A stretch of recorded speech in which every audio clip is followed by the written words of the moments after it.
Alors, nous sommes dans le livre Pele Yoetz. Le conseiller extraordinaire de Pele Yoetz, élève du Chida, le Rav Papo, Eliezer Papo, qui va nous traiter aujourd'hui d'un sujet qui s'appelle Itorerut. Itorerut, ça veut dire le réveil. Comme on est dans les 3 semaines entre 17 Tammuz et Tisha B'Av. On va déménager pendant les 3 semaines. Ouais.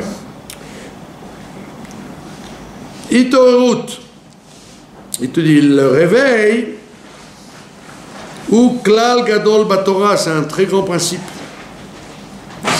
De se réveiller.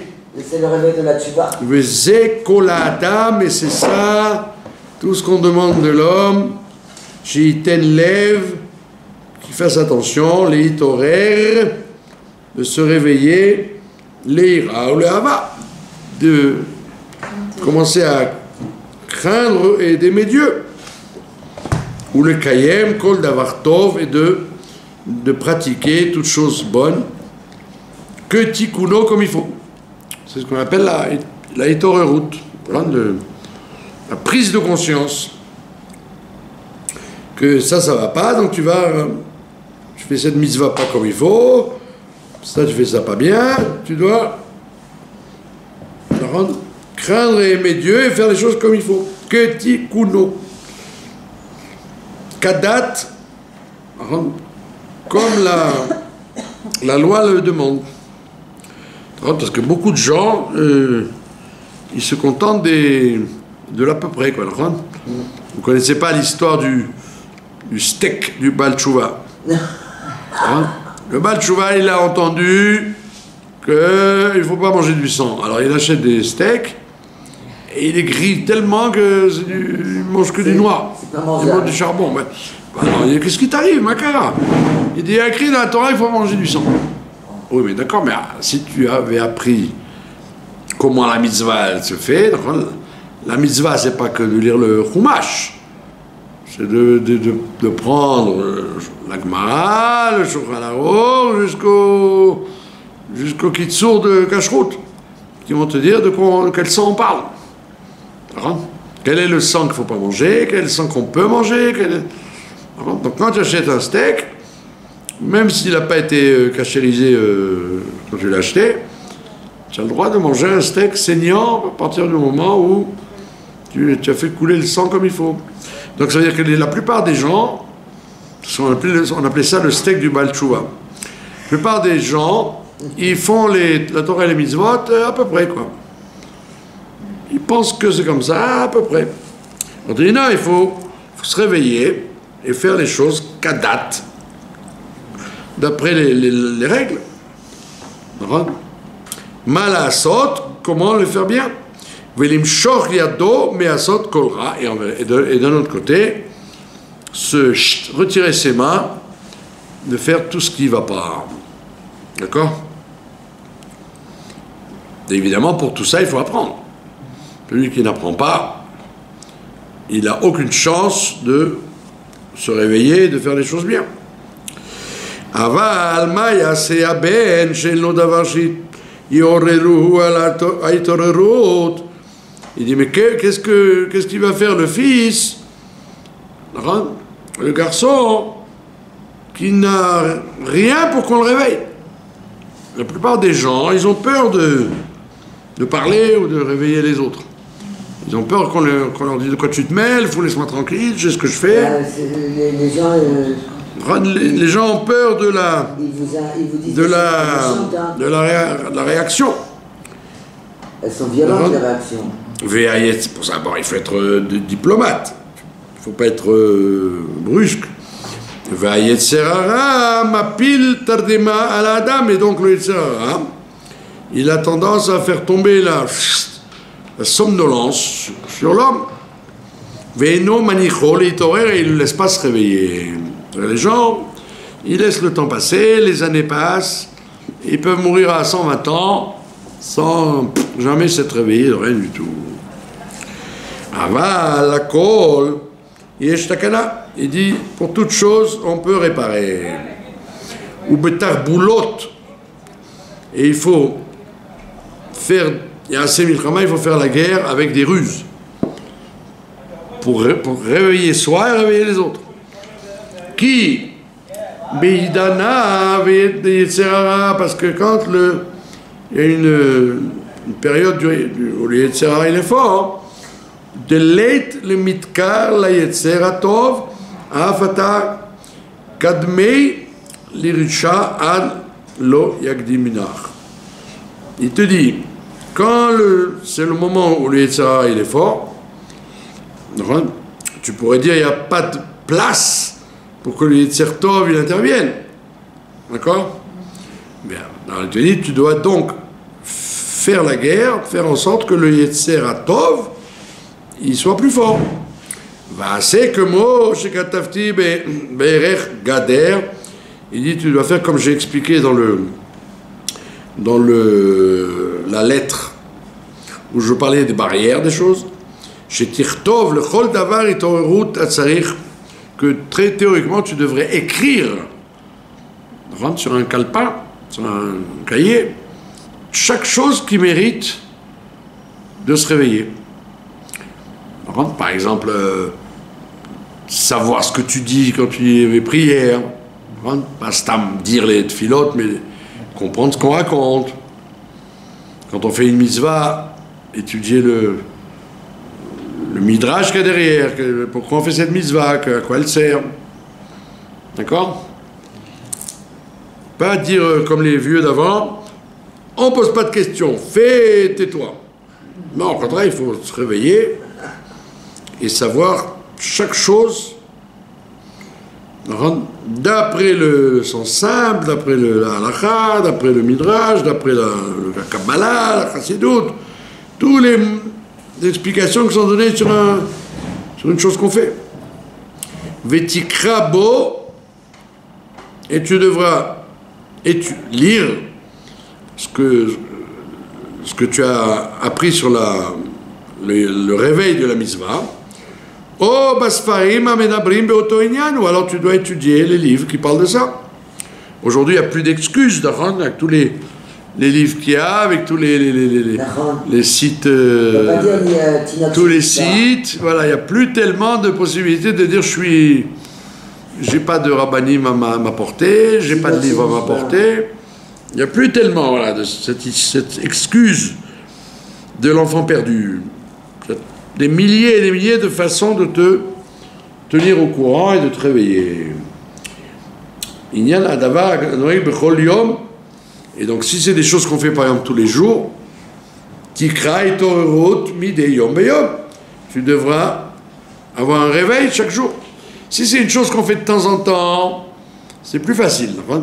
Une mitzvah qu'on fait tous les ans, comme Hanouka ou. D'accord? Ou le shofar ou le matzah. Quand c'est tous les ans, on est réveillé, puisque c'est comme si c'était neuf. Là où le problème il est, c'est quand c'est des choses qu'on fait tous les jours. La tzedaka, la tfila, la kashrut, tout ce qu'on fait tous les jours, ça demande effectivement un réveil tous les jours, parce que sinon tu t'endors. Tu t'endors et tu arrives à ce qu'on appelle mitzvot anashim melumada, tu arrives à la routine. Tu fais les choses sans même y penser. Et c'est un problème. D'accord? Quand une personne, elle allume les bougies de Shabbat, elle doit toutes les semaines se dire, attends, mais qu'est-ce que ça apporte d'allumer les bougies de Shabbat? Ça doit apporter de la lumière dans la vie, dans la maison, dans le monde. D'accord? Et faire attention au temps, aux horaires. Déjà, je te demande comment avec quelle horloge il fonctionne. Slicha, les bougies de Shabbat, ça ne s'allume pas quand on veut. Il faut respecter un temps précis. Soit en avance, soit en retard. etc. etc. Et Donc ça demande une route. Quand ça sonne, Quand ça sonne, à Jérusalem, vous devez allumer 20 minutes après que ça sonne. ok. Et sinon, vous pouvez encore allumer dans les 20 minutes qui suivent, mais il faut pas... C'est pas bien. Ok. Les 20 minutes, la sonnerie, c'est pour annoncer préparez-vous à arrêter les travaux. C'est un vieux minag. À l'époque, il sonnait des chauffards. Il passait dans les rues partout pour dire aux gens Oh là là. vous les agriculteurs, revenez du champ. Vous les éleveurs, Au bon siècle. jetez, préparez la nourriture pour les animaux. D'accord ? Vous les cuisiniers, mettez aujourd'hui, c'est mettez la plaque, d'accord ? Donc ça, c'est la sonnerie, c'est une sonnerie pour prévenir les gens qu'il faut qu'ils arrêtent les travaux. Et 20 minutes après, on allume. Maintenant, si tu n'as pas allumé 20 minutes après, tu as encore quelques minutes. C'est pas dramatique. Mais il faut rarement utiliser ces minutes-là. Mais il faut faire attention. Il faut utiliser le calendrier et la montre. Bon, maintenant, une fois que tu allumes, tu dois te concentrer. Qu'est-ce que je suis en train de faire ? Si tu as des gens qui ont des problèmes ou des gens qui sont malades, alors tu pries pour eux en même temps que tu allumes. Parce qu'au moment de l'allumage, il y a un et ratson, il y a un moment propice. C'est pas stam pour rajouter de la lumière dans la maison. C'est rajouter de la lumière dans la vie, dans le monde. D'accord ? Si c'est une chose qui se produit de temps en temps, hein. Il devra se réveiller pas loin de la mitzvah. Si c'est Pessah, tu ne dois pas, comme il y a des gens qui s'occupaient que de ça, quoi, le nettoyage de Pessah et la cuisine de Pessah. Mais non, il faut aussi étudier la pensée qu'il y a derrière. Donc, voilà, c'est quoi la sortie d'Égypte, c'est quoi ce qu'on nous demande, réveiller la famille à sortir d'Égypte, etc., etc. Vedava Beito Matov, il dit une chose en son temps, c'est très beau. Quand c'est en son temps, il faut se concentrer à ça. C'est pour ça qu'il y a le mois d'Elul, par exemple. Le mois d'Elul, c'est pour se préparer au mois de Tishri. C'est pas la veille de Rosh Hashanah que tu vas te réveiller. Tu vas te réveiller déjà à Rosh Hashanah. Oui, Moudavar Noé Mizman Lezman. Voilà. Vetov la Gever, Shilmad, Oyumar, Lebne Meto, Itorerot, Atzarich, Lechol Davar Vedavar Beito. Il dit c'est bien que chaque adulte, homme adulte, il apprenne des choses pour enseigner à sa famille. Aujourd'hui, c'est même pas besoin que ce soit l'homme qui le fasse. Même les femmes, elles doivent le faire. Quoi ? Se réveiller sur la fête qui va arriver, par exemple. Ah oui, bien sûr. Il n'y a pas que le monsieur, il va au Beth Midrash, il apprend, après il transmet à sa famille. Non. Aujourd'hui, tout le monde, hommes, femmes et enfants, se réveille. 30 jours avant. Sur la mitzvah. Oui, 30 jours avant, c'est les grandes fêtes. C'est 30 jours avant. D'accord. Chez Mitor, chez Motzi Advarim Mipiv, Be'archavat Leshon Limudim, le fait qu'il va parler beaucoup de ça, il va élargir le discours, Limudim ou l'Askila, il va rendre les gens plus intelligents et plus savants. Ma mitzvah azot, de quelle mitzvah il s'agit? Mais il a sota et comment on doit la faire. Aujourd'hui, la plupart des émissions et des films s'occupent de la halakha, toujours. Quand arrive Rosh Hashanah, le shofar et le minagé, mais il faut beaucoup travailler sur la hitororut, le réveil de la mitzvah elle-même. Qu'est-ce que Dieu veut de nous quand la nouvelle année arrive? Qu'est-ce qu'on doit arranger, réparer, surtout ne pas s'endormir, parce que là, le monde a tendance à s'endormir, devient de plus en plus lourd. et lourd et épais. Oui, on dirait qu'ils sont tous. Oui, la sota au matam. Au matam Ishba, les gens ont perdu leur tmimout. Avant, les gens ils étaient plus intègres, ils cherchaient un rien, leur donner des émotions. Voilà, maintenant tu peux faire un tremblement de terre, les gens ils asthma. Qu'est-ce que tu veux chez moi? Parce qu'ils ont vu trop de films. Parce que parce que le monde devient de plus en plus grossier. Et de la même façon, dans l'autre côté, tu dois savoir la gravité de chaque faute. Et quelle gravité il y a là-dedans. Il commençait bien de s'éloigner.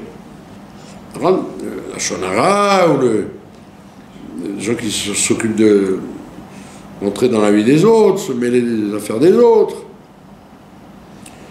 Que la khumra qu'il y a comme dans les couples. Combien de fois tu vois dans les couples les parents, les amis qui se mêlent des couples? Ne te mêle pas, laisse-les se débrouiller tout seuls. Mais à la robe, les divorces et les bagarres viennent du fait que les parents, les amis tout le monde se mêle. Mais quand ne te mêle pas, laisse les gens se dépatouiller. Mais Rav, quand quelqu'un vient vers vous et qui vous déballe leur paquet avec de leur couple... Non, ça c'est autre chose. Si les gens déballent, qui déballent, vous n'êtes pas obligé de prendre parti. Vous dites oui, j'entends, ouais, j'écoute, bravo, kolakavod. Mais débrouillez-vous. Même si la personne elle fait du mal... Débrouillez-vous. Vous n'êtes pas, tant qu'il n'y a pas un couple devant vous, ne vous mêlez pas de donner raison à la femme ou à l'homme. Tout le monde a tort, et tout le monde a raison. Très souvent, quand on se mêle, on fait plus de dommages et de dégâts que quand on fait semblant de rien avoir entendu. Gam ou Yosif Da'at ve Yosif Liitorer lo itrazek yoter ve yoter arbe Torah la matik berabotai. Il dit c'est bien aussi, c'est important, fondamental, de devenir de plus en plus savant. Yosif Da'at, de rajouter de la connaissance. Une journée qui passe, tu dois pas aller te coucher si tu n'as pas appris un scoop dans la vie, dans la psychologie, dans la halakha. Tu ne dois pas dormir idiot. Et tu ne dois pas dire, bon, ça va, j'ai appris la semaine dernière, j'ai appris, toute la semaine je peux ne rien faire. Non, chaque jour tu dois être mosif da'at, rajouter de la connaissance. Bien que Shlomo Amelech il dise, mosif da'at, mosif machov, que celui qui rajoute de la connaissance, il rajoute de la souffrance. Ah bah, je suis d'accord avec puisque plus tu sais, et plus tu te rends compte qu'on est très très loin de ce qu'il faut, comment ça doit être. Tu deviens de plus en plus conscient et donc de plus en plus triste. Mais tu ne peux pas empêcher ça. Il vaut mieux savoir plus, même si ça doit t'attrister, que de faire semblant de boucher les oreilles en disant non, je ne veux pas savoir, si j'apprends trop, je vais devenir angoissé. De voir le fossé qu'il y a entre moi et la vérité, entre le monde et la vérité. D'accord? Ouais. Non, il ne faut pas s'endormir sur ses lauriers, il faut rajouter de la connaissance tout le temps. L'Itorer, l'Itrazek, Yoter, Vyoter, Arbe, Torah, la Mati, comme il y a écrit là-bas, j'ai beaucoup appris de Torah, et je ne m'en flatte pas pour autant. Ou Mital Midai, Yoter Mikola, mais il dit là-bas, j'ai appris plus de mes élèves que de mes maîtres. Vegam, Tov, la Gever, Shiase, Aitorut, Chitson, Leorat, Ava, il doit aussi faire un réveil extérieur pour de plus en plus avoir d'amour et de crainte, Vesimcha Rabba et de joie. C'est un travail très très dur d'avoir de plus en plus de joie quand les situations et puis surtout les médias. Je vois vous êtes arrivé avec votre masque, vous plongez totalement dans le tac, ils ont parlé les masques, on y va, on met les masques. C'est-à-dire que les gens sont très, très, très influencés par tout ce qu'on va entendre. Moi, Et jamais... C'est la meilleure année de ma vie. C'est pour pas avoir une amende. Parce que je me suis éclaté. C'est pour pas que les policiers... Non, il n'y a pas pour l'instant. Les amendes, ce sera dans quelques temps, quand ils obligeront à mettre dehors. Non, ça veut dire qu'on est tous conditionnés, dans tout, hein, c'est pas spécialement là-dessus. Surtout, on est conditionnés. Si tu ne t'occupes pas des médias, tu vis très bien. Hein. Et les médias, ils sont pas là pour t'amener de la joie, hein, ils sont là pour t'angoisser. Ils t'annoncent pas des bonnes nouvelles, ils t'annoncent que des catas. Oui, d'accord. Ils veulent que ton niveau intellectuel baisse. Non, c'est pas ça. C'est que le monde aime ça. Le monde aime ça. Si tu faisais une radio que de bonnes nouvelles, personne n'écouterait. Les gens, ils veulent pas entendre des bonnes nouvelles. Ils veulent s'angoisser. Parce que c'est un issaïol. La joie, c'est ce qu'on demande. Il faut être joyeux et c'est très dur de... Alors, tout le monde participe à aimer raconter les mauvaises nouvelles. Habituez-vous à n'annoncer que des bonnes nouvelles. Allez, passez une semaine à dire que des bonnes nouvelles. C'est bien ça, c'est bien. Celle-là, elle a couché d'un petit garçon. Celui-là, il va mieux. Celle-là, elle a une parnassa. Celui-là, il a trouvé un chef-d'or. Celui-là, il est tombé de vélo et il est en pleine santé. Il n'a rien eu. Amusons-nous pendant une semaine à n'annoncer que des bonnes nouvelles. Une fois, j'ai dit à votre femme, tous ceux qui étaient morts pendant 2 semaines, elle m'a dit, on vient encore des vivants. Davar, Beito, il dit une chose en son temps, chaque chose en son temps, Kacher Tsarir comme il faut. Car Nika, Beakarat, Panav, Utnuat Gufo, et donc, qu'est-ce qu'on va voir? On verra sur sa tête et comment il marche. Kol de l'école, le mechach, le lahag, amaligim, et qu'il s'en fiche de ce que les gens en pensent de lui. Le mecheze, kayura, koyase, vechoyosif. Donc il te dit, c'est d'ailleurs pour ça que la plupart des gens, ils souffrent. Parce qu'ils s'abreuvent de mauvaises nouvelles sans arrêt. Donc automatiquement, ils s'affaiblissent, ils se fatiguent. Ça rend malade. Ça rend malade, même si tu es très très fort, ça t'use, ça use le rhum. C'est pour ça qu'il faut fermer les oreilles aux mauvaises nouvelles et essayer d'entendre que les bonnes. Ça peut arriver. Qui t'orerut ritson, parce qu'un réveil superficiel, mais horaire gorem gam itorerut pnimi. Quand tu te réveilles superficiellement, eh ben ça réveille, tu provoques un réveil intérieur. C'est mashpia. On ne peut pas croire combien c'est mashpia. Ce que le psychologue appelle la méthode Coué. C'est que tu te persuades. Tu te persuades, eh ben ça va beaucoup mieux. Il disait, il y avait un professeur, qui est religieux d'ailleurs, il est spécialiste de la souffrance. Physique? Non, il est à la Dassaïn Karem, il est directeur de la Marlaka de la souffrance. Et tous les gens qui viennent là-bas, bah, ils racontent leur souffrance. Et alors? Il va bien lui, après? Non mais alors? Non, il arrive à soigner. Alors, il te dit, voilà... à la Rove, les gens, ils sont le Icar de la souffrance. Le Icar de la souffrance vient justement parce qu'on y pense. Oui. Il te donne un exemple tout bête. Si il te dit dans un match, les gens ils jouent au foot, par exemple, au basket, et puis en jouant, en envoyant la balle, il a donné une claque à son copain. Et ça va passer comme ça, à l'as. Parce que c'est dans le jeu. Il va même pas penser qu'il a mal. Alors que si c'est son cousin qui lui donne une claque ou son père, ça va jouer dans sa tête. Et c'est le même geste pourtant.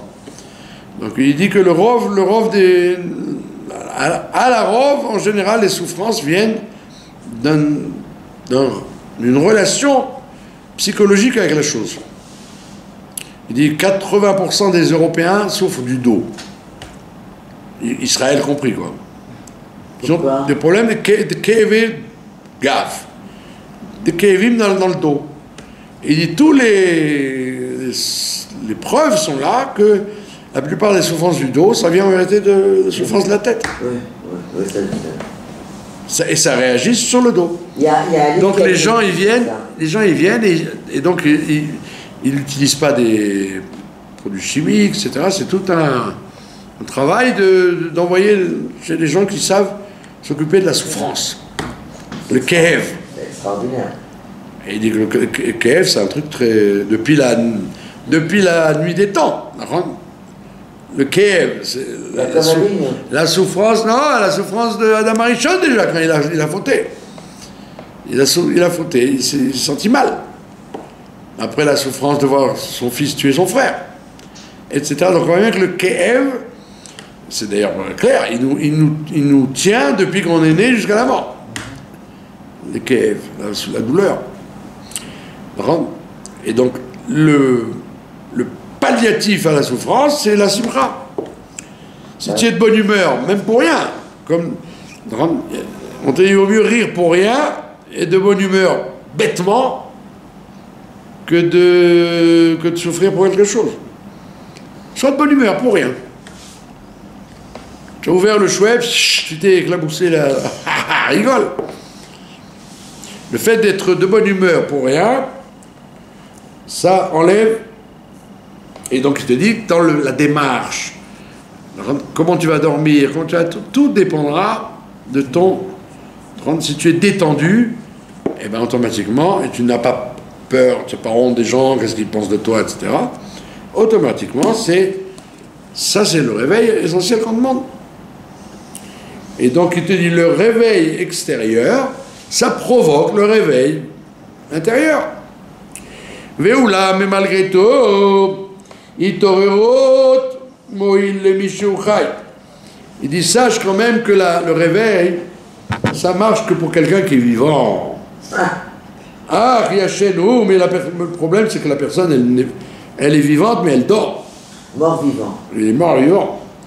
Que chez Meorerim Oto Veomrimlo Ben Adam Malecha Nirdam. Et c'est pour ça que quand on le réveille, on doit lui dire Ben Adam, individu, Malecha Nirdam, pourquoi tu dors? Meunier, tu dors. Si quelqu'un est réveillé, eh ben c'est sûr qu'il va être beaucoup plus en bonne santé, beaucoup plus dans l'action. Comme il va être dans l'action, il va être... il va s'assurer une longue vie, il va s'assurer Il va être vivant. Une vitalité plus grande, bien sûr. Il ne suffit pas d'être vivant, il faut être en mouvement. C'est ça la preuve de la vie. C'est le mouvement. D'accord? Aïra ve'akitsa. Réveille-toi et bouge-toi.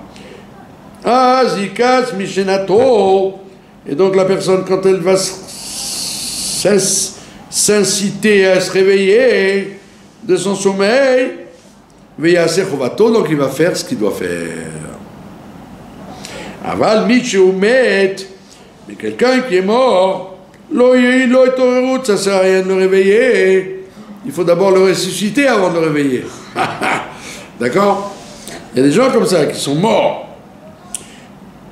Ils sont vivants, mais ils sont morts. She'en besar amet margish baizmel, comme c'est connu que le mort il sent pas quand on lui coupe la peau. Il n'y a que le vivant qui peut sentir. Car adavar azeh